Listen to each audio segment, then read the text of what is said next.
La décision prise par le président de la République, Ali Bongo Ondimba, de privilégier la transformation de nos bois tropicaux localement a dynamisé la filière bois.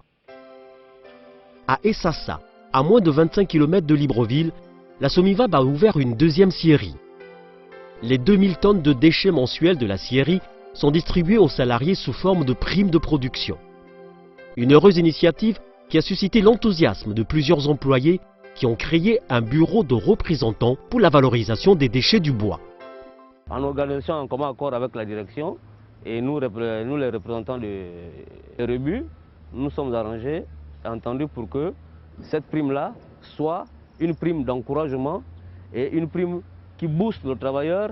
Cette prime encore, comme je dis bien, elle peut accroître, elle peut varier même entre 70 000 francs quand vous revendez votre bois, par exemple. Et si vous ajoutez 70 000 francs dans votre salaire, vous voyez ce que ça vous fait. Motivés par ces primes, les membres du bureau ont choisi d'en faire quelque chose pour améliorer les conditions de vie de la cité où ils logent avec leurs familles et les autres travailleurs. Nous avions réalisé deux projets, le projet d'eau et le projet d'électrification. Les compteurs étaient posés à l'entrée de la nationale. Ça nous faisait beaucoup de dépenses parce que payer 600 mètres de câbles, ce n'est pas à la portée de tout le monde. Aujourd'hui, nous sommes très contents. Les compteurs sont posés au niveau des maisons et puis on ne fait plus de longues distances avec tout le risque qu'il y avait. À la cité, la vie a changé le jour où les raccordements électriques ont été effectués et les adductions d'eau potable réalisées. Avant, on souffrait beaucoup, surtout le problème d'eau. On partait d'ici pour aller puiser de l'eau à l'usine. Au jour d'aujourd'hui, avec l'argent des Rebu, ils ont essayé de faire quelque chose, aller à la SCG acheter les robinets et ici chacun a son robinet, ça dépend de celui qui n'a pas encore vraiment assez de moyens, mais le reste, nous avions déjà les robinets, donc le problème d'eau est déjà résolu. Les habitants de la cité Somivab ne sont pas les seuls à profiter de ces rébus. Les charbonniers d'Essassa aussi. Produire du charbon de bois est un métier certes difficile, mais qui permet à des chefs de famille d'assumer un foyer. C'est le cas de Constant Mondio.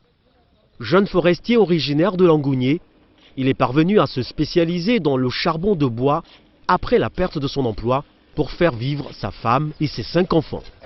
Une activité que l'on ne croyait jamais faire, même quand les Gabonais viennent sur le terrain ici.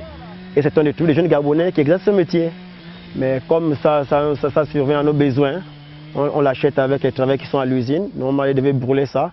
Mais comme ça a beaucoup d'utilité, donc on achète ça là-bas, 35 000 francs le camion, pour pouvoir exploiter, pour qu'on exploite ça en charbon. Je veux encourager mes frères Gabonais qui ne se découragent pas parce que le plus souvent, le Gabonais veut toujours avoir travaillé dans un bon poste ministériel ou bien à la fonction publique. Au Gabon, le charbon de bois est très apprécié.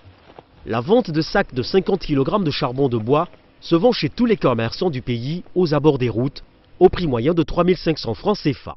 On ne doit pas laisser tomber les sous-métiers. Ça donne la possibilité de trouver son compte. Déjà, je peux même prendre un exemple. Si je me mets en face d'un fonctionnaire, tu vois, moi je peux même dire qu'il ne fait même pas mon égal parce que je peux gagner dedans. Lui ne peut pas gagner ça. Et ce qui est sûr, il ne peut pas gagner. C'est vrai, c'est difficile, c'est dur, mais c'est juste que c'est le courage. Le Gabon change, le Gabon avance. L'interdiction d'exporter des grumes de 2009 a multiplié les opportunités de métier ainsi que les occasions de contribuer au développement du pays. Électrification et adduction d'eau potable à Essassa.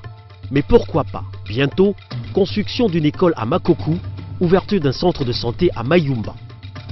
Avec l'industrialisation de la filière bois, c'est aujourd'hui que se développe le Gabon de demain.